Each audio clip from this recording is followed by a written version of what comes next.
Saya bekerja paruh waktu mengantar makanan saat liburan musim panas. Pesanan pertama menghasilkan 180.000, pesanan kedua menghasilkan 30 juta. Tetapi juga terlibat asmara dengan ibu tiri musuh saya. Apa? Anda juga ingin ikut mengantar makanan dengan saya? Tidak percaya? Saya khawatir Anda punya nyali untuk mendapatkan uang tetapi tidak punya nyali untuk membelanjakannya. Ding-Ning telah menerima pesanan baru, perencanaan rute selesai, harap segera kirim. 1 set Jian Bingguozi ditambah 1 porsi Banmian Shijia Zhuang otentik. Informasi catatan, jangan gunakan lift, biaya tambahan. Pesanan yang sangat aneh, dikirim ke lantai 19 dan tidak diperbolehkan naik lift. Benar-benar ada macam-macam orang. Lagi pula, tidak akan ada pesanan lain di tengah malam, anggap saja berolahraga. Mengapa tangga ini tidak memiliki jendela? Hanya lampu sensor suara yang memancarkan cahaya redup. Saya terengah-engah tetapi tidak banyak berkeringat, dan semakin dekat saya ke lantai 19, semakin dingin saya rasakan. Akhirnya saya sampai. Setelah saya membuka pintu baja, saya siap melangkah masuk. Di depan saya ada dunia yang luas dan tak terbatas. Berbagai bangunan kuno ditata dengan indah, dikelilingi oleh lapisan kabut tebal. Wajah-wajah pucat serempak menoleh. Menatap saya. Palsu, pasti palsu. Saat saya hendak melarikan diri, sebuah tangan dingin meraih saya. Jangan lari, makanan saya belum Anda berikan. Tiba-tiba sebuah suara dingin terdengar di telinga saya, membuat saya membeku di tempat. Ya Tuhan, ada hantu, siapapun tolong selamatkan saya. Berisik sekali, penakut sekali. Hantu wanita memutar matanya dan makan Jianbing dan Banmian dengan sekali gigit. Banmian itu masih Banmian Shijia Zhuang otentik. Lain kali saya akan memesan dari tempatnya. Mendengar ini, saya hampir pingsan ketakutan. Lain kali, kakak, cantik, biaya pengiriman kali ini dibebaskan saja. Tolong lepaskan saya. Omong kosong apa yang kamu bicarakan? Saya tidak ingin berhutang budi padamu. Bukankah hanya menjalankan tugas dan mengantarkan makanan? Kamu seorang pria besar sangat takut. Makanlah Banmian Shijia Zhuang otentik untuk menyegarkan diri. Kata-kata hantu wanita itu membenarkan dugaan saya. Saya gemetar dan melihat sekeliling pada semua arwah, wajah saya langsung menjadi pucat pasi. Lalu, bisakah saya kembali? Energi yang Anda kuat, tidak masalah tinggal di sini selama 1 atau 2 jam. Hahaha, ekspresi kecilmu ini benar-benar membuatku tertawa sampai mati. Oke, aku tidak akan menggoda Emu lagi. Mari kita bicara tentang bisnis. Saya memanggil Anda bukan untuk makanan ini. Nama saya Shen Yu. Ketika saya masih muda, saya membawa semua uang keluarga saya. Dan kawin lari dengan pacar saya. Tanpa diduga, beberapa tahun kemudian, saya menemukan bukti pacar saya selingkuh. Ketika mereka berdebat di dalam mobil, mobil itu kehilangan kendali dan menabrak sungai bersama-sama dan meninggal. Setelah kematian selama 10 tahun terakhir. Keluarga bergantung pada adik perempuan saya untuk menopang keluarga. Hari-hari sangat sulit. Untungnya, adik perempuan saya masuk universitas. Sekarang saya ingin menebus kekurangan keluarga saya. Bisakah Anda membantu saya mengirimkan sisa uang saya kepada adik perempuan saya? Sambil berkata, dia mengeluarkan ponselnya dan hendak memindai kode QR untukku. Aku akan mentransfer 980.000 kepadamu. 800.000 untuk adikku, sisanya 180.000. Itu biaya kurirmu. Apakah boleh? Aku menatap Shen Yu dengan tak percaya. Kau benar-benar mentransfer sebanyak ini kepadaku? Apa kau tidak takut padaku? Shen Yu seolah membaca pikiranku. Wu Zui tersenyum. Tenang saja, apa yang menjadi hakmu, akan menjadi hakmu. Apa yang bukan milikmu, bahkan jika kau mendapatkannya, kau tidak akan punya umur untuk menikmatinya. Kan anak muda? Benar, tentu saja benar. Aku segera berjanji, 800.000 akan aku serahkan kepada adikmu seutuhnya. Tapi jika aku tiba-tiba mencarinya, dia pasti akan mengira aku penipu. Nama adikku adalah Shen Nian. Sekarang dia adalah mahasiswa Universitas Keuangan dan Ekonomi. Di pantatnya ada tanda lahir segitiga merah muda. Pantat. Itu di kiri atau kanan? Shen Yu memutar matanya. Kiri. Baiklah, aku akan segera menyelesaikan tugas ini. Saat melangkah keluar dari gedung Neidong, ponselku akhirnya mendapatkan sinyal. Jari-jariku gemetar membuka WeChat. Shen Yu telah mentransfer 980.000 yuan kepadamu. Ini kesadaranku, menyadari bahwa ini bukan mimpi. Universitas Keuangan dan Ekonomi, kebetulan sekali. Pacarku dan pacarku kuliah di universitas yang sama. Kebetulan setelah menyelesaikan pesanan ini, aku bisa melihat Liu Ruyan. Bergegas ke gerbang Universitas Keuangan dan Ekonomi, melihat Liu Ruyan berdiri tepat di gerbang. Aku mengeluarkan hadiah yang kubeli di jalan, dengan gembira berlari kembali. Kita benar-benar telepati. Awalnya aku ingin memberimu kejutan, tak kusangka kau menungguku di sini. Hari ini aku mendapat pesanan besar. Apapun yang kau inginkan di masa depan, akan kubelikan untukmu. Ayo lihat hadiah yang kubelikan untukmu. Aku secara khusus membelikan gelang pelembab yang kau sukai. Harganya 20.000 yuan. Tak kusangka, baru saja aku meraih tangannya, Dia sudah menghempaskannya. Mata Liu Ruyan penuh jijik. Sebaiknya jauhi aku tidak ingin disalahpahami. Kita tidak cocok, putus saja. Kemudian menunjuk mobil sport Silei dan berkata, kau ingin membelikanku segalanya? Mampukah kau membeli ini? Kau mengantar makanan selama 10 kehidupan. Juga tidak akan mampu membeli satu roda pun. Sambil berkata, Liu Ruyan masuk ke dalam mobil sport dan berciuman mesra dengan pria itu. Ada kondom dan payung kecil di dalam mobil. Anak muda ini benar-benar bersemangat. Seorang pejalan kaki di samping melihat ini. Tidak bisa menahan diri untuk tidak menghela napas. Saudara, gadis ini sudah ada yang punya. Cari target lain saja. Tahu siapa yang mengendarai mobil sport itu? Ketua OSIS yang terkenal, sebelah Song Kui, seorang anak orang kaya. Kudengar ayahnya juga donatur utama sekolah. Sayang sekali, setangkai bunga kecil yang murni akan jatuh ke sarang serigala lagi. Saat ini, pikiranku sangat kacau. Saat aku masuk universitas, Liu Ruyan berjanji akan menyimpan hal yang paling berharga hingga pesta pernikahan kita. Akhirnya Liu Ruyan langsung ditangkap. Karena MUI Cheng You, aku hanya bisa melihat mobil sport itu pergi. Menekan amarah dalam hati, aku berlari ke sekolah untuk menyelesaikan pesanan ini. Cukup lancar, lebih dari 1 jam menghasilkan 180.000. Karena sudah kehilangan cinta, mari bekerja keras mencari uang. Terlalu banyak berpikir hanya akan menguras energi dan menjatuhkan diri sendiri. Ding Lin punya pesanan khusus yang perlu ditangani. Begitu aku melihat kotak di pesanan baru, semangatku langsung terkunci. Pesanan khusus. Akun dengan ulasan buruk semua punya permintaan khusus, kecuali untuk para pemodal di dunia hantu. Aku langsung bersemangat. Sial, kalau tidak beruntung dalam cinta, keberuntungan dalam uang harus dibalik. Sedang memikirkan apa? Hanya dompet yang penuh yang penting. Isi pesanan. Dengan ulasan, Lavita tahun 1982. Alamat pengiriman, cari gedung tinggi yang enak dipandang. Naiki tangga ke lantai 19. Catatan, tahu kamu miskin dan tidak bisa membeli, ambil saja botol Lavita tahun lain untuk mencukupinya. Bayarannya adalah 30 juta saham blue chip. 30 juta? Dan saham blue chip? Bukankah aku akan segera menjadi jutawan? Persetan dengan itu. Aku akan mempertaruhkan segalanya. Setelah bergegas keluar dari rumah sewaan, aku pergi ke Fatih Sotheast untuk membeli sebotol Lavita terbaik. Menemukan gedung perkantoran dan mulai memanjat. Sambil memanjat, aku menyemangati diri sendiri. 30 juta? 30 juta. Demi 30 juta, jangan katakan 19 lantai, bahkan 190 lantai pun aku bisa memanjatnya. Ding Lin telah tiba di tujuan. Membuka pintu tahan api, sekali lagi melihat bangunan dan orang-orang aneh itu. Wajah pucat itu tidak lagi menakutkan seperti terakhir kali. Menatap mata NUG seolah ada sedikit harapan. Di sini, Shen Yu berjalan dan berkata, "Apa kau sudah bertemu Nian Nian? Bagaimana keadaannya sekarang?" "Baik-baik saja." Aku tersenyum. "Oh iya, aku sudah memberikan uangnya padanya." Shen Yu mengangguk. "Aku sudah merasakan bahwa jodoh kita sudah berakhir. Terima kasih banyak." Sambil berkata demikian, Shen Yu berbalik. Seorang pria berpakaian sangat mewah berjalan mendekat, matanya menatap lurus ke arah anggur di tangan NUG. "Bagaimana? Aku tidak berbohong padamu, kan?" Pemuda ini bisa masuk dan keluar sesuka hati. Setelah Shen Yu dan pria itu bertukar sapa, dia memperkenalkan kepada NUG, ini adalah 11 Yun Fei, Longshang adalah investor terkenal. Juga seorang filantropis. Ada 5 perusahaan di bawahnya dengan nilai pasar ratusan miliar. Ini semua hanya nama kosong, nama kosong. Cepat, cepat, hilangkan rasa hausnya dulu untukku. 11 Yun Fei mengambil anggur merah dan segera menuangkan 2 gelas penuh. Setelah sedikit membiarkannya bernapas, dia langsung meneguknya. Dia berkumur-kumur dan memuntahkannya lagi. "Ah, anggur yang enak." Aku tiba-tiba memikirkan sebuah pertanyaan. Mengapa lantai 19 di gedung manapun bisa sampai ke sini? Shen Yu menyesap anggur dan menyekanya di tisu. "Sebenarnya, dari manapun kamu naik ke lantai 19, kamu bisa sampai ke Huangquan. Tapi, aku tidak menjelaskannya dari awal karena takut kamu tidak mau mengantarkannya. Kalau orang lain naik tangga ke lantai 19. Apakah bisa sampai ke sini juga?" Shen Yu memutar bola matanya tanpa menjawab. Saat berbicara, 11 Yun Fei sudah memuntahkan seluruh botol anggur merah menjadi emas.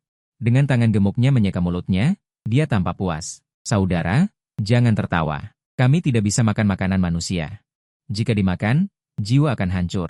Tapi, aku sangat menginginkan rasa ini. Tidak ada cara untuk menyembuhkannya." Shen Yu juga meletakkan gelas anggurnya. "Waktu sangat berharga. Saudara 11, cepatlah katakan hal yang penting." "Baiklah, mari kita bicarakan hal yang penting dulu. Anak muda, aku ingin memintamu untuk pergi ke rumahku. Setelah sampai di sana, kamu tidak perlu berbicara. Sentuh saja salah satu barang milikku dan biarkan aku merasukimu untuk mengurus beberapa urusan terakhir." "Apa?" "Meskipun aku tidak mengerti urusan dunia bawah, tapi aku sering menonton film. Apakah tubuh bisa dirasuki begitu saja? Jika dirasuki oleh hantu jahat, paling ringan menjadi bodoh, paling berat kehilangan nyawa. Apakah ini mencari pengganti? Apakah kamu menganggapku bodoh? Kamu ingin merebut tubuhku. Aku tidak bisa menerima pekerjaan ini. Cari saja orang lain. Setelah aku selesai berbicara, aku ingin pergi. Anak muda, 11 Yunfei tiba-tiba berlutut dan menangis terseduh-seduh. Tolong bantu aku. Aku benar-benar punya alasan tersembunyi. Raja Neraka memberitahuku, aku membesarkan anak orang lain hampir sepanjang hidupku. Aku tidak rela kerja kerasku selama puluhan tahun. Diwarisi oleh anak haram ini. Aku harus naik dan memberitahu istriku sekarang untuk tidak membiarkannya mewarisi hartaku. Kita sama-sama orang yang mengalami nasib buruk. Aku baru saja dikhianati hari ini, kamu dikhianati selama lebih dari 10 tahun. Kamu bisa dianggap sebagai kakakku. Baiklah, aku berjanji padamu. Tapi, kita sudah sepakat, setelah urusan selesai, kamu harus pergi. Siapa nama putramu? 11 Hongkui. Aku mengeluarkan ponselku untuk mencatat alamat dan nama. Begitu mendengar nama ini, amarahku langsung naik. Aku meraih keras 11 Yunfei dan menatapnya dengan marah. Ketua Himpunan Mahasiswa Universitas Keuangan, 11 Hongkui adalah putramu? 11 Yunfei tertegun. Kamu mengenalnya? Kenal. Dia baru saja mengkhianatiku hari ini. Sekarang, dia mungkin sedang bersenang-senang dengan pacarku. Begitu aku menyebut pasangan tidak tahu malu itu. Aku sangat marah hingga urat nadiku menegang. Anak kecil tidak berperasaan ini, aku baru saja pergi, dia sudah berani mencari wanita. 11 Yunfei sangat marah hingga dia melempar botol dan menggertakkan giginya. Saudara, bajingan ini memang keterlaluan. Begini saja, nanti kamu biarkan aku merasukimu. Aku akan menyuruhnya berlutut dan bersujud kepadamu. Atau, kamu ingin menghukumnya bagaimanapun. Semuanya terserah kamu. Ide yang bagus. Tapi, bagaimana kamu menjamin tidak akan bergantung pada tubuhku? Begitu mendengar ini, 11 Yunfei langsung merasa lega. Anak muda, kamu terlalu khawatir. Bahkan jika jiwa jahat merasuki tubuh manusia di dunia fana, ia tidak bisa bertahan lebih dari 2 jam. Jika terlalu lama, ia akan langsung musnah. Kamu tidak berbohong padaku? Aku melirik ke arah Shen Yu. Shen Yu menjawab. Aku tidak berbohong padamu, kami semua sudah bertanya dengan jelas kepada saudara Niu. Wang Hun ingin kembali ke dunia manusia. Harus ada media yang dapat bergerak bebas antara dunia Yin dan Yang, dan metode khusus diperlukan untuk memanggil Wang Hun untuk kembali ke tubuhnya. Tentu saja, tidak masalah jika kamu tidak mengerti ini. Selama media telah mencapai kesepakatan dengan Wang Hun sebelumnya, menyentuh barang-barang Wang Hun sebelum kematiannya juga dapat langsung memanggil jiwa. Melihat saudara MU sedikit goyah, 11 Yunfei dengan cepat menambahkan bahwa membantu Wang Hun melepaskan obsesinya adalah perbuatan baik. Itu juga baik untukmu. Aku tidak mengerti, apa gunanya mengumpulkan perbuatan baik? Mengumpulkan perbuatan baik, hidup lebih lama di dunia akan memiliki lebih banyak berkah, status di dunia bawah juga tinggi, jika bereinkarnasi. Apakah ada kata sandi atau semacamnya? 11 Yunfei mengangguk. Ada, selir kecilku bernama Pan Yulian. Kamu akan mengerti sandi ini segera setelah kamu menyebutkannya. Kata sandi apa? Chun Mian Bu Jue Xiao. Ingin makan semua makanan enak saudara. Saudara MU dan Shen Yu menatapnya dengan tidak percaya. Wajah 11 Yunfei memerah. Usia itu tua, dan beberapa aspek tidak dapat melakukannya, jadi aku membuat lelucon dan minum obat atau semacamnya. Bagaimanapun, selir kecil itu masih muda, jadi aku harus memuaskannya dalam hal ini, bukan? Aku tidak menyangka minum terlalu banyak obat. Aku datang ke sini. Aku mengacungkan jempol, hidupmu ini benar-benar layak untuk diharapkan. 11 Yunfei dengan canggung menggaruk kepalanya. Ketika saatnya tiba, kamu akan memberikan kata sandi kepadanya. Dan ingatlah untuk menyentuh barangku yang sama setelah kamu masuk untuk membuatku mengikuti ujian lagi. Mengerti. Aku menyimpan ponselku dan berjalan keluar pintu dengan langkah besar. Kali ini aku penuh percaya diri. Pintu tertutup, naik lift langsung ke lantai pertama. Melihat angka-angka di lift melompat, aku merencanakan bagaimana cara menangani 11 Hongkui nanti. Naik taksi ke alamat yang diberikan 11 Yunfei, Taman Penerbangan, ini adalah area orang kaya terkenal di kota Long. Tiba di gerbang area villa, Satpam melirik saudara MU yang melihat sekeliling dengan jijik, orang luar dilarang memasuki komunitas kelas atas. Makanan dibawa ke pintu dan kami memiliki pengiriman khusus. Aku tidak mengantarkan makanan, aku datang untuk mencari pemilik S23, Pan Yulian. Dia adalah kakakku. Hehe, Satpam itu tertawa terbahak-bahak. Jika kamu memiliki kakak perempuan yang mampu membeli rumah seperti ini, kamu tidak akan mengantarkan makanan. Aku melihat sikap Satpam ini dan aku terlalu malas untuk berbicara omong kosong. Jangan berpikir kamu lebih unggul hanya karena kamu menjaga gerbang selama 2 hari. Jika kamu kehilangan pekerjaan terhormat ini karena mata anjingmu yang merendahkan orang, jangan menyesalinya nanti. Melihatnya berpura-pura, Satpam mulai merasa khawatir, mungkin saja putra dari keluarga kaya datang untuk merasakan kehidupan. Dia akan celaka. Setelah ragu-ragu sejenak, Dia memutar nomor telepon internal. Halo, apakah ini? Suara seorang gadis seksi yang dipeluk datang dari dalam telepon, seperti karakter utama wanita dalam film, Nyonya Pan. Ada seseorang di sini yang mengaku sebagai adikmu dan ingin bertemu denganmu. Saat dia berbicara, satpam itu menurunkan kelopak matanya dan melirik saudara MU dengan provokatif. Adik? Mana ada aku punya adik? Tidak kenal. Aku melihat ekspresi puas satpam itu, merebut telepon, dan berkata dengan nada manja ke telepon. Menjelaskan, apa kamu tidak ingat? Chun Mian Bu Jue Xiao. Ingin makan lollipop kakak? Di ujung telepon sana, hening 2 detik, lalu terdengar suara, tut-tut-tut. Selesai, kenapa dimatikan? Aku tidak salah baca. Satpam mematikan telepon dengan ekspresi nakal, sok keren memang biasa. Sok keren sampai sakit itu tidak biasa. Sambil berbicara, dia mengambil walkie-talkie, ada pengantar makanan melecehkan pemilik wanita, mencoba membuat kekacauan. Siapa yang melecehkan? Jangan mengelak, makan lollipop itu kamu yang bilang kan? Satpam hendak memanggil bala bantuan, telepon di pos jaga tiba-tiba berdering. Ternyata pemilik wanita itu. Satpam dengan senang hati menjawab, pemilik yang terhormat, kami mohon maaf atas pelecehan yang baru saja Anda alami. Kami sudah siap menyerahkan orang ini ke polisi. Mohon tenang. Tenang apanya? Itu adikku sendiri. Pan Yulian membentak, aku memperingatkanmu, kalau berani menyentuh sehelai rambut pun, kalian semua akan kubuat angkat kaki. Ekspresi puas satpam langsung membeku. Wajahnya pucat pasi. Maaf, salah paham, salah paham. Saya akan segera mempersilakan adik Anda masuk. Setelah menutup telepon, ekspresi satpam langsung berubah menjadi menjilat, mengangguk dan membungkuk pada MUG. Aduh, saudara, tadi benar-benar salah paham. Maaf, saya punya orang tua yang sudah lanjut usia dan anak-anak yang masih kecil. Jika saya kehilangan pekerjaan ini, seluruh keluarga akan kelaparan. Aku memang tidak ingin mempersulitnya, jadi aku tidak mempermasalahkannya. Satpam sangat berterima kasih, dia mengantar langsung MUG ke villa baru kemudian pergi, sambil berpikir sial. Tidak lama kemudian, pelayan membawaku ke ruang tamu. Di sofa ruang tamu duduk seorang wanita, wajahnya kecil, sepertinya tidak lebih dari 30 tahun. Tubuhnya juga sangat rawat, bahkan dari sofa pun masih bisa terlihat pinggul dan pinggangnya yang menggoda. Sebelah Yunfei terlihat setidaknya berusia 50 tahun. Ini istri mudanya. Aku merasa bingung. Perbedaan usia mereka sangat besar. Pantas saja sebelah Yunfei harus minum obat, sedikit saja tidak cukup memuaskan. Pan Yulian melihat pelayan membawa seorang pria, menarik selendang di bahunya. Bagaimana kamu tahu puisi itu? Aku terlalu asyik melihat sampai terkejut dengan pertanyaan tiba-tiba ini. Setelah beberapa saat, aku baru sadar. Aku tahu kamu mungkin tidak percaya. 11 Yunfei sendiri yang memberitahuku, Lau 11. Pan Yulian mengangkat alisnya bertanya. Mungkin karena Pan Yulian terlalu terkejut sampai tangannya mengendur. Selendang itu tanpa sengaja melorot, memperlihatkan sebagian pemandangan di bawah tulang selangka, alis dan matanya naik turun. Membuat hatiku bergelombang seperti ombak, bagaimanapun juga aku masih pemuda yang penuh semangat, bagaimana aku bisa tahan dengan guncangan visual yang begitu kuat. Melihat ekspresi tercengang MUG, wajah Pan Yulian langsung memerah dan perlahan menarik selendangnya. Aku juga buru-buru menarik pandanganku dan melihat sekeliling dengan canggung, kulitmu sangat putih. Tidak, aku mulai berbicara tidak karuan, maksudku. Aku belum pernah melihat ruangan seputih dan sebesar ini. Pan Yulian terhibur dengan tawanya, dia berdiri dan memberi jalan, silakan duduk. Aku menatapnya dengan heran, kamu percaya apa yang kukatakan? Tentu saja tidak percaya. Hanya saja kamu tahu dengan jelas kedua baris puisi yang tidak diketahui siapapun ini membuatku melihat bahwa kamu sepertinya pernah bertemu Lau 11, jadi dibandingkan dengan perkataanmu. Aku lebih percaya pada intuisiku. Setelah seseorang mengirimkan buah-buahan, Pan Yulian melambaikan tangan agar mereka pergi. Setelah semua orang keluar dari kamar, Pan Yulian perlahan berbicara, pertama kali mencoba dirasuki hantu. Rasanya cukup tegang, aku tidak tahu bagaimana rasanya. Aku mengulurkan tangan. Ujung jariku dengan ringan menyentuh sebuah kotak, tepat saat aku menyentuh kolom 11 Yunfei. Sengatan listrik tiba-tiba menjalar ke seluruh tubuhku, suara 11 Yunfei terdengar di benakku. Anak muda, kamu bisa berkomunikasi denganku melalui suara hati. Tetapi kamu perlu memiliki pikiran, mengizinkanku merasuki tubuhmu, barulah aku bisa berhasil merasuki.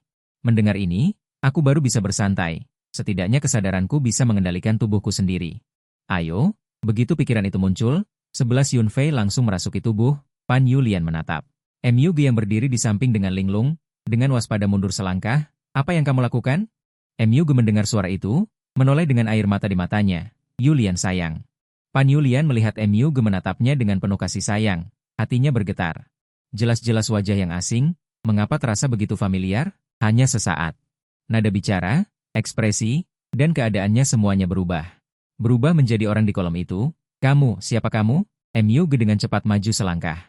Memeluk Pan Yulian dan berputar beberapa kali seperti berdansa waltz.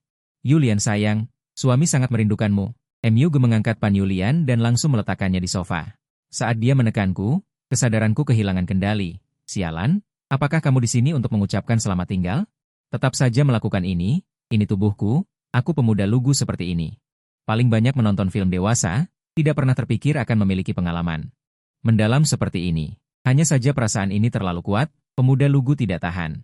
Pan Yulian ingin berjuang, tetapi sepertinya tidak bisa menahan tubuh muda dan kuat ini. Sayangku Yulian, ini aku kembali. MU dengan penuh kasih sayang menatap Pan Yulian di bawahnya, matanya penuh dengan, ini aku sudah berdiskusi dengannya, meminjam tubuhnya. 11 Yunfei mengusap wajah Pan Yulian, hanya 2 jam, aku hanya bisa hidup kembali selama 2 jam. Napas hangat menyapu, bahu Pan Yulian yang tegang ditambah dada muda dan kokoh. Membuatnya terengah-engah, kelembutan di dada beriak, bibir basah saling bertautan. Kesadaranku ingin menolak, tetapi tubuh menikmati sensasi halus ini. Pan Yulian yang merasakan hal yang sama juga tidak tahu harus berbuat apa. Di satu sisi dia khawatir. Apakah ini bisa dianggap mengkhianati Wang Fu? Di sisi lain, tubuhnya tanpa sadar. Bergerak juga tidak bergerak juga tidak. 11 Yunfei, sialan kau berhenti, aku berteriak dalam hati. Jika terus begini akan hancur, dia hanya bisa mengubah hasrat yang tertekan menjadi amarah yang dilepaskan. Melihat MU gemarah, 11 Yunfei dengan enggan bangun, menjadi muda memang menyenangkan.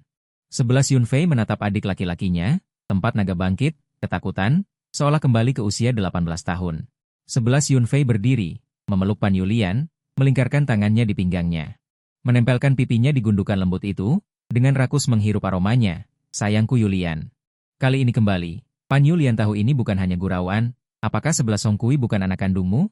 Sekarang hubungi dia, dimanapun dia berada, suruh dia segera kembali. Pan Yulian mengangguk, segera mengeluarkan ponselnya dan menelepon. Benar, atur dia untuk melakukan tes DNA besok. Tidak boleh membiarkan anak haram ini mewarisi 1 sen pun dari perusahaan, tetapi kamu sudah dikremasi. 5 kali abunya ditabur ke laut, bukan? Ada lebih banyak hal yang terjadi di sana, Pan Yulian di sana. Di sana, di sana, di sana. Di sana, di sana, di sana. Di sana, di sana, di sana. Di sana, di sana, tapi kamu sudah dikremasi. 5 kali ditaburkan ke laut, bukan dibandingkan denganku, tapi dengan sopirku, Lawang. Lawang, Pan Yulian tiba-tiba teringat setiap kali pergi ke perusahaan. Tatapan Lawang pada 11 Songkui memang agak aneh, sebelumnya kupikir dia adalah bawahan. Rasa hormat pada tuan muda, sekarang sepertinya memang ada yang aneh. Oh ya? Pemilik asli tubuh ini bernama Liu Ge, aku berjanji padanya. 10% saham perusahaan, bantu aku mengurusnya nanti. Begitu Pan Yulian mendengar. Dia terkejut menatap 11 Yunfei, 11 Yunfei tahu pikirannya dan menepuk tangannya. Jangan hanya melihat keuntungan kecil di depan mata, pikirkan mengapa aku bisa meminjam tubuhnya untuk kembali. Dia bukan ikan di kolam, meskipun sekarang dia tampak terjebak, tapi ketika dia bangun dan terbang ke langit, imbalannya jauh lebih besar dari ini. Tanpa kesaksianku, hati orang-orang di perusahaan akan goyah dan pemberontakan akan terjadi dalam sekejap. Dengan dia, perusahaan mungkin tidak akan runtuh dan bahkan bisa melangkah lebih jauh. Jika kau tidak menangkapnya sekarang, kau tidak akan bisa memanjat dahan yang tinggi ini di masa depan. Oke, besok aku akan meminta pengacara untuk mulai mengurusnya. 11 Yunfei melirik waktu dan menyuruhnya untuk bertindak cepat. Jika aku tidak memukuli anak-anak nakal ini secara langsung, aku akan sulit bernapas di hatiku, bahkan reinkarnasi berikutnya pun sulit untuk menghilangkan kebencian ini. Pan Yulian meletakkan telepon dan menghibur. Tenang saja, dia akan segera tiba. Suara air dari kamar mandi di suite hotel baru saja berhenti. Liu Ru yang keluar dengan tubuh terbalut handuk, pipi merah muda yang malu-malu dipadukan dengan pahanya yang putih dan ramping, membuat orang merasa bersemangat. Hongkui, Liu Ru yang menggigit bibirnya dengan lembut.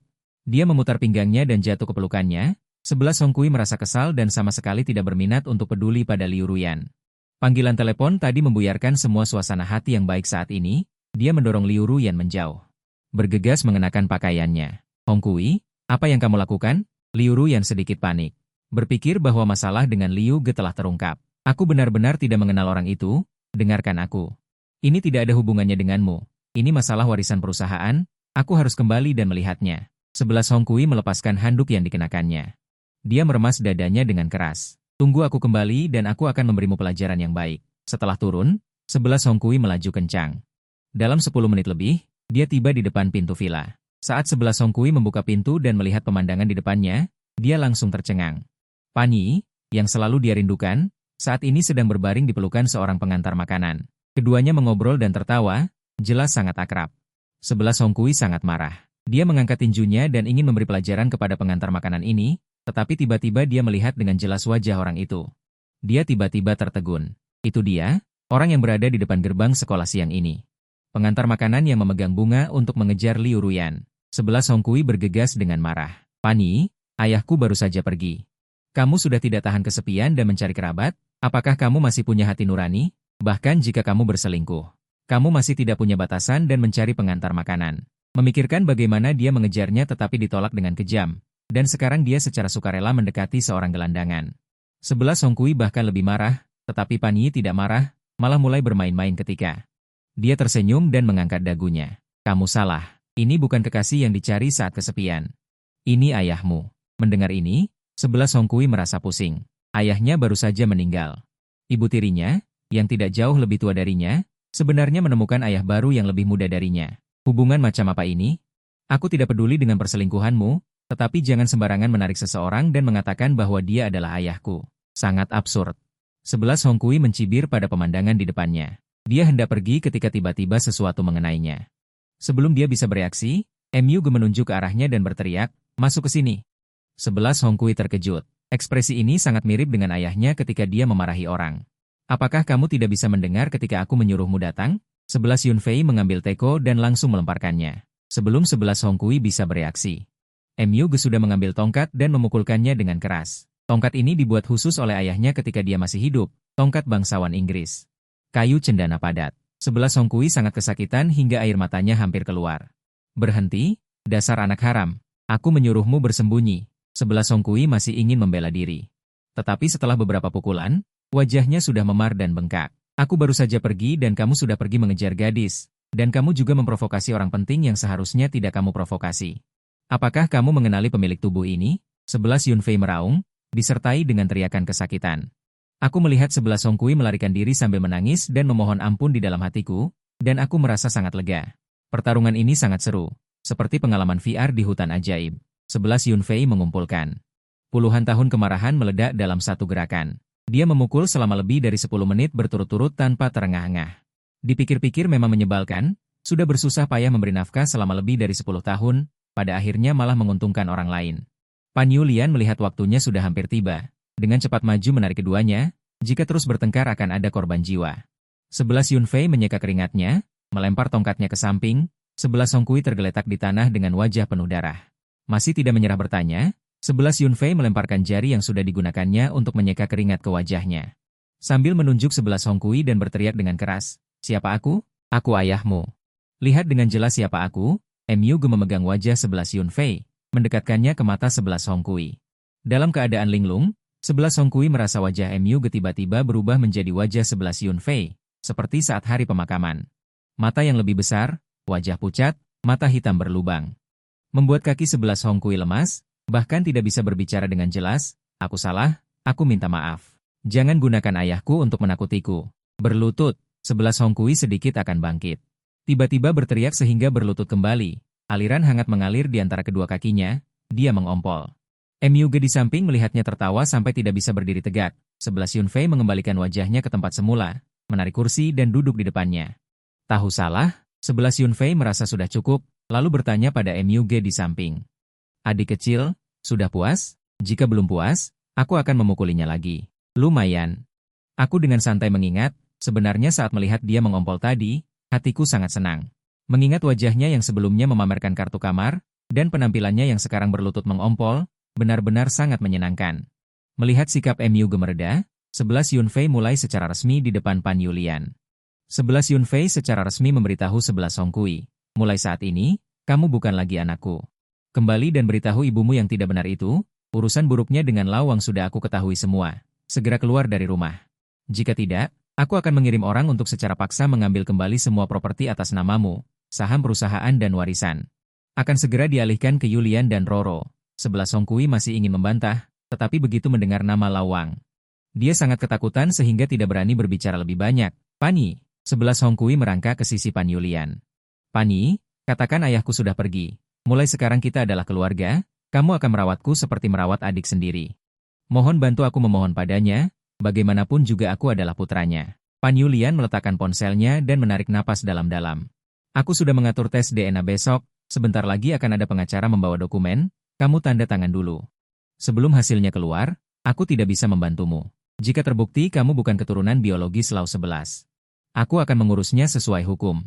Kamu tidak punya hak waris. Aku menyarankanmu untuk berhenti membuat masalah. Jika kamu keras kepala, aku akan menyelidiki dan meminta ibumu mengembalikan semua uang yang kamu hambur-hamburkan. Mendengar itu, 11 Songkui dengan cepat menambahkan, beritahu bagian properti untuk menarik kartu file dan kunci mobilnya. Dan jangan biarkan dia mendekat lagi. Jangan biarkan hal kotor seperti ini memengaruhi kehidupan Roro. Begitu mendengar kunci mobil akan ditarik. 11 Songkui seperti orang gila, berteriak-teriak di tanah. Kemudian 11 Songkui dibawa oleh Pan Yulian. Di area keamanan yang ditukar, masih ada 1 jam tersisa. Jari Pan Yulian dengan lembut melingkari dengan kaget. Melihat tubuh muda yang memiliki jiwa suaminya ini, hingga menyentuh kehangatan itu, api membara di lubuk hatinya. Seharusnya masih ada waktu. Di saat-saat terakhir di dunia ini, mereka berdua tidak ingin menyia-nyiakan 1 detik pun. Hati saling terhubung saat mata bertemu. Tubuh lembut tanpa tulang Pan Yulian bersandar di pelukan MUG. MUG juga merespons dengan antusias. Setiap ciuman mendarat di setiap sudut tubuhnya. Saat mereka berdua berpelukan, mereka perlahan memasuki kamar tidur. Di kamar tidur, Pan Yulian duduk di tepi tempat tidur dan menatap mata MUG dengan lembut. Lau 11 memejamkan matanya. Berusaha sekuat tenaga untuk menganggap MUG sebagai 11 Yun Fei. Bisa memiliki kesempatan untuk bermesraan denganmu lagi, hidup ini tidak akan ada penyesalan lagi. 11 Yun Fei tertawa terbahak-bahak dan menerkam Pan Yulian. 11 Yun Fei, tenanglah, ini tubuhku, jangan bertindak sembarangan. Hatiku tiba-tiba berdebar kencang. Meskipun panik, aku tidak berdaya untuk mengubah tubuh. Dan situasi Pan Yulian yang begitu tenang. Awalnya hanya berjanji untuk membantu sedikit, siapa sangka malah terlibat dalam situasi yang begitu canggung. Melihat pipi Pan Yulian yang memerah di bawahku, untuk sesaat aku tidak bisa membedakan apakah aku mendapat keuntungan atau malah merugi. Saudaraku, maafkan aku. Sampai pada hasil di depan mata ini, 11 Yun Fei tidak lagi mempedulikan protes MUG. Oleh karena itu, hingga saat ini, dia hanya bisa pasrah. Lebih dari 1 jam berlalu dalam sekejap mata. Dengan hati yang gelisah, aku menyelinap turun dari tempat tidur. Dengan panik aku mengambil pakaian yang berserakan di lantai. Terdengar suara, klik, korek api menyala redup. Gairah tadi terlalu kuat, hingga saat ini aku merasa lemas. Sebatang rokok setelah bercinta. Kenapa kalian para pria seperti ini? Suara lembut Pan Yulian datang dari belakang. Itu semua yang dilakukan suamimu, jangan salahkan aku. Aku dengan cepat memadamkan rokok dengan terampil. Juga tidak berani menoleh untuk mengintip ekspresi Pan Yulian. Aku juga tidak menyangka 11 Yun Fei akan melakukan ini. Tubuhku tidak terkendali, aku tidak bisa menghentikannya. Oh, oke Lau 11. Sudah lewat 1 jam, kan? Suara Pan Yulian masih lembut. Namun karena terlalu sering digunakan, suaranya menjadi agak serak. Mendengar ini, aku terkejut dan mataku tertuju pada MUG.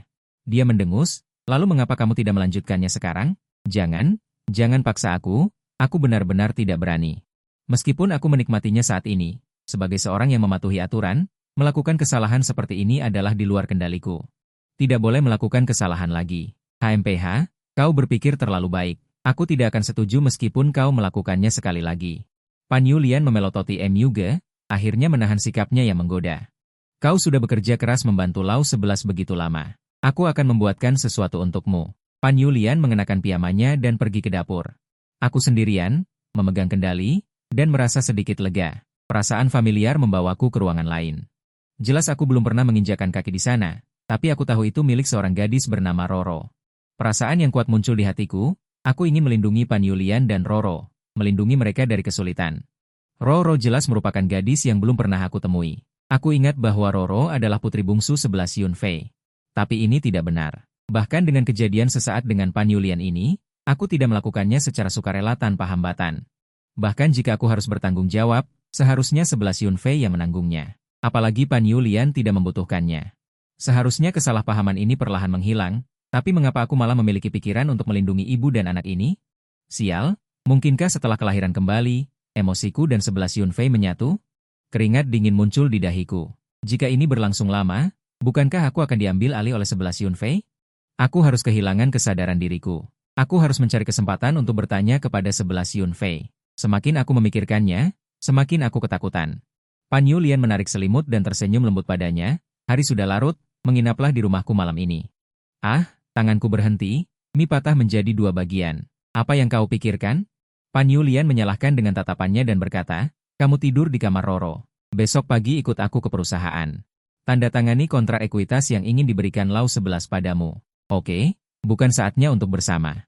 Baru saat itulah aku bisa menahannya. Aku melanjutkan, tapi aku masih ada urusan. Keluar dan kembali lagi. Pan Yulian meregangkan tubuh dan bersandar di sofa dengan lelah.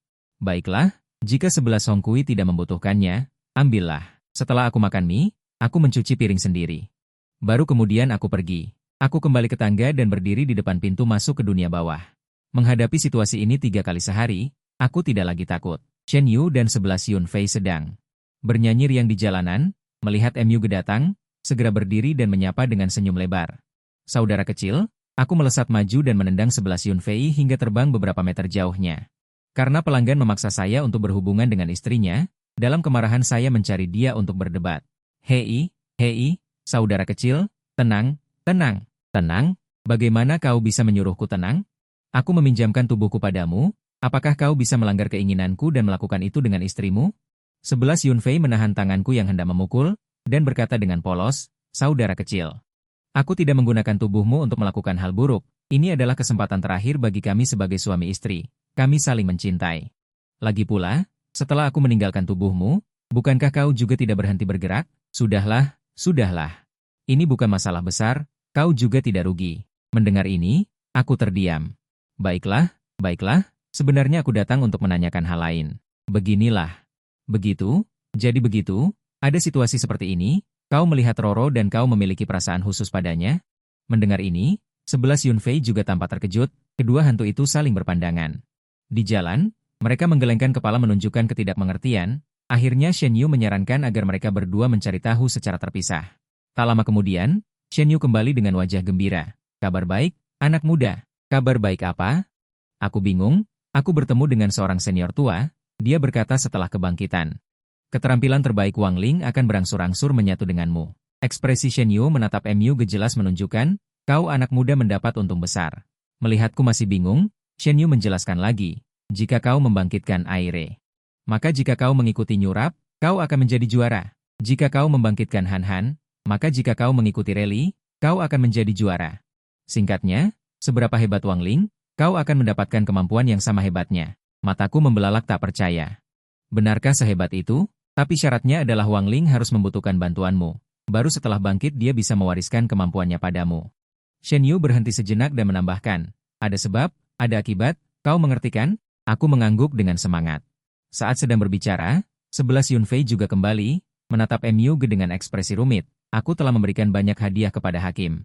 Baru mencari tahu mengapa kau memiliki perasaan khusus terhadap ibu dan anak itu. Kenapa gagap? Katakan saja, setelah bangkit akan ada sedikit sisa emosi di hati, tetapi ini tidak terlalu berpengaruh. Hanya saja ketika kau menghadapi mereka, kau akan merasa sedikit bersalah karena diriku. Jauhi mereka, lama-kelamaan akan hilang. Ternyata begitu. Kekhawatiran terakhirku juga hilang. Asalkan tidak memengaruhi kesadaranku. Tiba-tiba, 11 Yun Fei berlutut di depan MU dengan suara gedebuk. Tuan MU, aku mohon jika kamu punya waktu. Bisakah kamu membantuku menjaga ibu dan putrinya? 11 Yun Fei tampak serius dan suaranya penuh permohonan. Aku akan reinkarnasi. Sepertinya kita tidak akan bertemu lagi di kehidupan selanjutnya. Aku takut mereka akan diganggu jika aku tidak ada. Kamu cukup bertanggung jawab.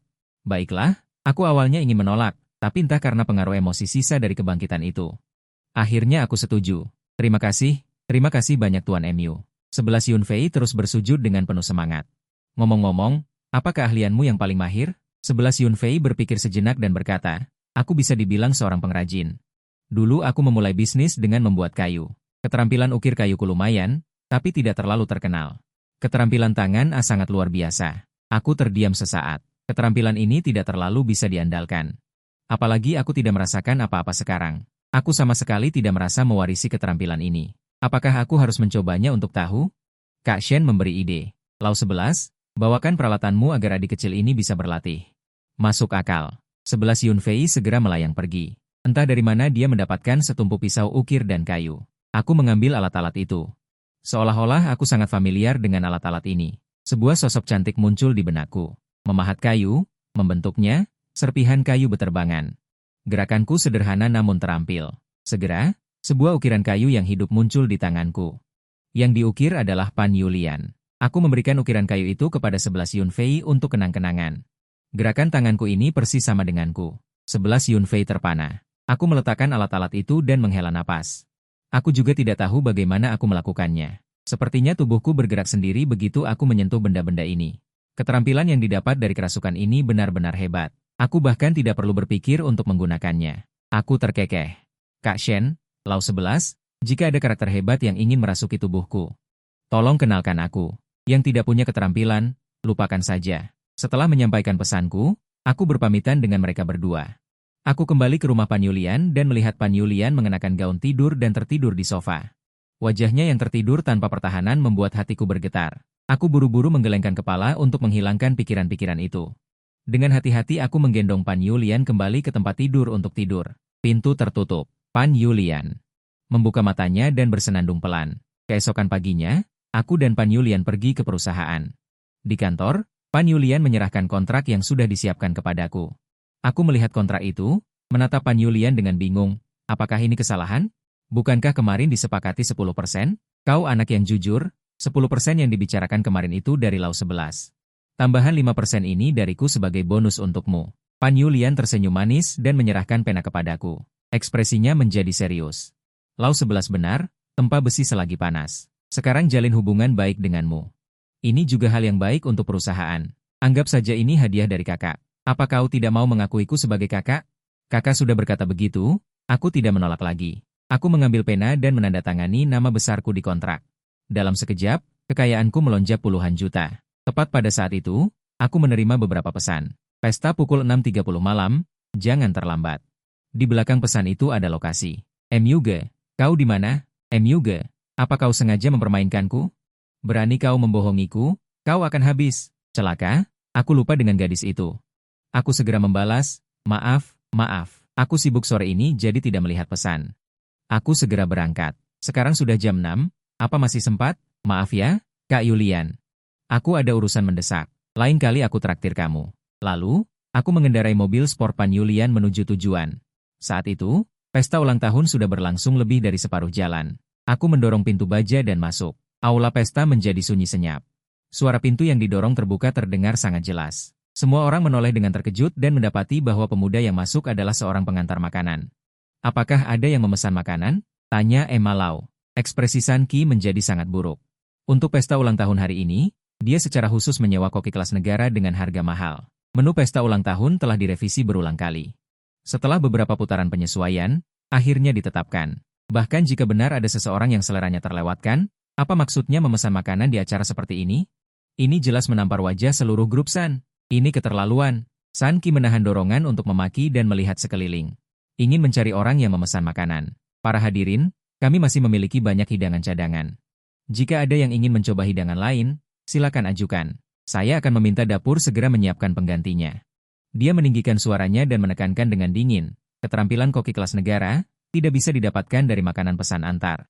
Benar kan? Aku bersandar di dinding di luar pintu, terengah-engah. Untung aku sempat mengejar gelombang ini. Aku merasa mata dari segala arah sedang memperhatikanku. Aku tanpa sadar menegakkan punggungku. Bahkan jika situasinya tidak menguntungkan, aku tidak boleh kalah dalam hal aura. Pengalaman aneh 2 hari ini membuat seluruh diriku berbeda dari dalam keluar. Sekarang, adegan kecil ini bukan apa-apa. Aku menunjukkan senyum yang percaya diri namun sopan. Menanggapi tatapan sekeliling, menemani pacar ke pesta ulang tahun, berjalan tergesa-gesa untuk berganti pakaian. Penjelasannya ini membuat seluruh tempat kejadian langsung heboh. Dari mana anak muda tidak tahu aturan ini datang? Cepat bawa pergi. Apakah pesta ulang tahun senior MA bisa dimasuki sembarang orang? Bercermin dulu sana.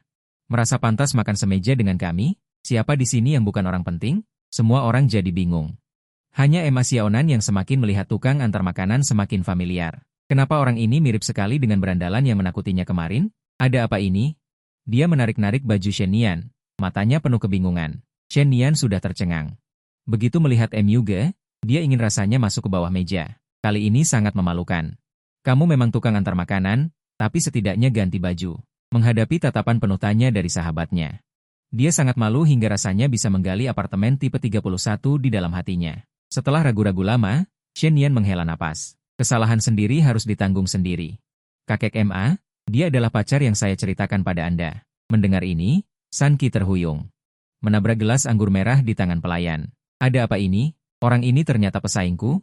Seluruh pakaiannya jika dijumlahkan, tidak seharga celana dalamku. Para tamu terkejut. Mata mereka hampir keluar. Tetapi karena Tuan MA tidak berbicara, mereka juga tidak berani berspekulasi. Hanya bisa diam-diam mengamati MUG. Sekilas terlihat miskin dan lusuh, dilihat dengan cermat. Ya ampun, lebih baik dilihat sekilas saja. Orang seperti ini bisa pantas dengan cucu perempuan kesayangan Tuan MA. Suasana menjadi aneh. Justru Shen Nian merasa semakin tenang di dalam hatinya. Kaya atau tidak, yang penting bisa membuat San Qi mengurungkan niatnya terhadap dirinya. Shen Nian dengan percaya diri menghampiri dan menggandeng lengan MUG. Kakek MA, inilah MUG. Pacarku. Tuan MA hanya bergumam pelan. Dengan status dan energinya. Dia sudah tidak peduli dengan pandangan duniawi seperti ini. Hanya saja, pemuda di depannya ini, memang tidak membuatnya merasa ada yang istimewa. Dia berencana mencari kesempatan untuk berbicara baik-baik dengan Shen Nian. Pesta ulang tahun berlanjut. Gelas-gelas berdenting, suasana tetap meriah. Tetapi para tokoh penting tampaknya sengaja mengabaikan MUG. Steak, abalon, kepiting raja, semuanya barang bagus. Aku sudah sangat lapar. Lagi pula, berakting sebagai pacar, setidaknya harus merasakan manisnya dulu, kan? Satu tangan mematahkan capit besar kepiting raja. Satu tangan sudah meraih sirip ikan hiu, mulutnya mengunyah kaviar dalam jumlah besar. Makannya sangat nikmat. Sekelompok anak muda yang semeja dengannya, menjauhinya. Mengira dia adalah ahli yang tidak menampakkan diri. Ternyata hanya orang udik. Tahukah kamu bahwa satu kaki kepiting ini cukup untuk membayar gajimu sebulan? Karakter kecil yang tidak penting dengan mudah menyelesaikannya. San Qi berjalan mendekat sambil menggoyangkan gelas anggur merah. Kamu tidak pantas untuk Shen Nian. Aku menyarankanmu untuk menjauh darinya. Tentu saja, aku akan memberimu kompensasi tertentu. 100.000, terlalu sedikit. 400.000. Aku menghela napas, urat nadi di dahi San Qi menonjol. Jangan memberi wajah tetapi tidak tahu malu. 400.000 cukup untukmu mengantar makanan selama bertahun-tahun, dan kamu masih belum puas. Mendengar ini, aku tiba-tiba tertawa terbahak-bahak. Cairan yang tidak diketahui menyembur ke wajah San Qi, bercampur dengan remah-remah daging. San Qi tidak tahan dan memuntahkan makan malamnya. Para generasi kedua kaya di sebelahnya. Monster macam apa ini? 400.000 masih belum cukup. Mereka memahami San Qi. Bukannya tidak bisa mengeluarkan lebih banyak, tetapi pengantar makanan di depan mereka tidak pantas mendapatkannya. Jika bukan karena menjaga muka. Mereka sudah menyuruh satpam untuk mengusirnya. Aku terus menunduk dan makan. Bekerja untuk orang hidup. Di mana lebih enak daripada mengantarkan makanan untuk orang mati? Segera, perjamuan memasuki tahap berikutnya. Sesuai tradisi lama, saatnya mengumumkan pemberian hadiah. Tidak hanya dapat menunjukkan status keluarga yang mulia, tetapi juga merupakan tampilan kekuatan para tamu. Ketika kepala pelayan tua mengeluarkan buku merah. Semua orang terdiam dan menatap meja utama dengan penuh perhatian. Keluarga Dong memberikan satu kati teh Longjing dari Danau Barat. Keluarga Wang memberikan sebutir ginseng darah 1000 tahun. Grup San memberikan lukisan asli karya Yan Botiger berjudul Pohon Musim Semi dan Embun Musim Gugur. Ketika Ma Lau mendengarnya, dia pertama-tama terkejut. Kemudian dia berdiri dengan semangat. Cepat, cepat bawa padaku untuk melihatnya. Ma Lau mengenakan sarung tangan dan perlahan membuka kain tipis yang menutupi lukisan itu. Ekspresi Ma Lau menjadi semakin serius. Jari-jari menyentuh setiap inci lukisan itu satu persatu. Mendengar pertanyaan semua orang, San Qi melangkah maju. Ma Lau, lihat di sini. Cap pribadi Yan Botiger. Ma Lau menunduk dan melihatnya. Benar saja, ada segel kecil di sudut. Jika tidak diperhatikan, itu tidak akan terlihat. Dia tertawa terbahak-bahak. Asli. Lukisan asli karya Yan Botiger. San Qi, kamu benar-benar perhatian. Senior memuji. Lukisan, pohon musim semi dan embun musim gugur, ini adalah pusaka keluarga. Kudengar Anda menyukai kaligrafi dan lukisan Yan Botiger, jadi saya secara khusus membawanya. Berharap dapat menyenangkan Anda. Kemudian San Qi melihat sekeliling ruangan dan tersenyum bangga. Tiba-tiba, dia memperhatikan sesosok tubuh. Nian, aku ingin tahu hadiah apa yang diberikan pacarmu? Ah, Shen Nian terkejut. Dia datang menemaniku. Hadiahku sudah diberikan. Shen Nian tidak bisa menahan diri untuk tidak menghela napas dalam hati. Ternyata aku lupa soal ini. Shen Nian, yang tadinya menonton di samping, tiba-tiba mengerutkan kening saat mendengar ini. Aku hanya datang untuk makan, bukan urusanku. Shen Nian menarik lengannya dan mengingatkan dengan berbisik, bicaralah baik-baik, jangan marah. Aku mendecakkan bibir. Ada banyak orang yang menonton, jadi aku tidak akan membuat Shen Nian malu. Aku datang terburu-buru dan bahkan belum mengganti pakaian. Aku lupa membawa hadiah. Lain kali aku akan mengunjungi guru MA secara pribadi dan akan menggantinya. San Qi mendengus. Jika aku membiarkanmu lolos dengan mudah, bukankah itu terlalu menguntungkan bagimu? Siapa di antara hadirin ini yang tidak menyiapkan hadiah dengan cermat? Seberapa sibuknya kamu, seorang pengantar makanan? Menurutku, kamu tidak peduli dengan pesta ulang tahun guru MA. Atau mungkin kamu membawa hadiah, tetapi malu untuk mengeluarkannya? Setelah mengatakan itu, San Qi memberi isyarat. Beberapa anak orang kaya berjalan mendekat. Mari kita lihat apakah kamu benar-benar membawa hadiah atau tidak. Mataku menjadi dingin. Apa yang ingin kalian lakukan? San Qi yakin MUG tidak berani membuat keributan dan langsung bertindak. Lepaskan, biar aku sendiri yang melakukannya. Kapan aku pernah diperlakukan seperti ini? Hari ini kalian anak-anak berani menindasku, cepat atau lambat aku akan membalasnya dari orang tua kalian. Dengan berlama-lama, seorang anak orang kaya sudah tidak tahan dengan MUG dan langsung bertindak. Dia meraih baju MUG, mengeluarkan ponsel merek lokal yang jelek dan sebungkus rokok yang sudah terbuka. Mata San Qi berbinar. Dia memikirkan cara untuk menjatuhkan MUG sepenuhnya. Lihatlah semuanya. Hadiah yang dia bawa untuk memberi selamat kepada guru MA ternyata hanya setengah bungkus rokok. Semua orang tertawa terbahak-bahak seolah-olah mendengar lelucon terbesar. Guru MA sudah sangat tua. Bagaimana mungkin ada orang yang sebodoh itu memberikan rokok sebagai hadiah? Aku tidak tahan lagi. Aku dengan kasar meraih pergelangan tangan San Qi dan mencoba mengambil kembali rokok itu. Jangan paksa aku untuk bertindak. Si kulit hitam ini sangat sombong. Hari ini tidak ada yang bisa melindungimu. San Qi mencibir dan mendorongku dengan keras. Aku menabrak meja di samping. Tanganku secara naluriah mencari tumpuan. Dan dengan suara robekan, lukisan, pohon musim semi dan embun musim gugur, karya Yan Bohu terbelah menjadi dua. Untuk sesaat semua orang terkejut. Guru MA tiba-tiba mengangkat kepalanya. Lukisan? Di mana lukisanku? Melihat lukisan yang terbelah menjadi dua, guru MA duduk lemas di kursi. Dia menunjuk MUG dan tidak bisa berkata apa-apa karena marah. San Qi juga tercengang. Dia tidak menyangka akan menjadi seperti ini. MUG, kamu menghinaku tidak masalah. Tapi kamu malah merusak lukisan guru MA. Bisakah kamu menggantinya? Aku berbaring di tanah tanpa bergerak. Sepertinya aku ketakutan. Seolah-olah tersengat listrik, tiba-tiba muncul bayangan berpakaian kuno. Aku tidak menyangka bisa melihat lukisan ini lagi. Ini adalah obsesiku seumur hidup. Sebelum aku sempat bertanya, bayangan itu berinisiatif untuk berbicara. Aku Yan Bohu. Izinkan aku hidup kembali dan melukis ulang lukisan ini. MUG tampak bingung. Kau bilang kau adalah Yan Bo? Begitu dia meninggal, aku muncul. Melihat ekspresi MUG berubah-ubah, Yan Bohu menjelaskan, jangan takut, aku hanya perlu meminjam tubuhmu sebentar. Aku tersenyum pahit, bukannya aku tidak ingin bertemu. Tapi aku terlalu takut dengan pengalaman sebelumnya. Urusan janda itu belum selesai. Dan sekarang kau datang lagi, ini benar-benar bukan waktu yang tepat untuk dihidupkan kembali. Kau tenang saja. Aku bersumpah jika aku melanggar keinginanmu, aku bersedia menanggung semua karma dengan 300 tahun kultivasi. Tidak akan pernah memasuki reinkarnasi. Baiklah, aku akan mempercayaimu sekali ini, tapi aku bisa membiarkanmu hidup kembali. Tapi kau harus membantuku dengan satu hal dulu. Selama kau mewujudkan keinginanku, apalagi satu hal. 10 hal pun aku setuju. Aku terkekeh, sederhana.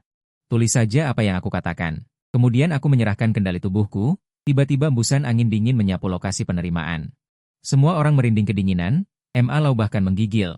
Sementara MUG, si pelaku, tanpa mendapatkan kembali akal sehatnya. Berdiri di depan meja, menatap lukisan yang rusak itu.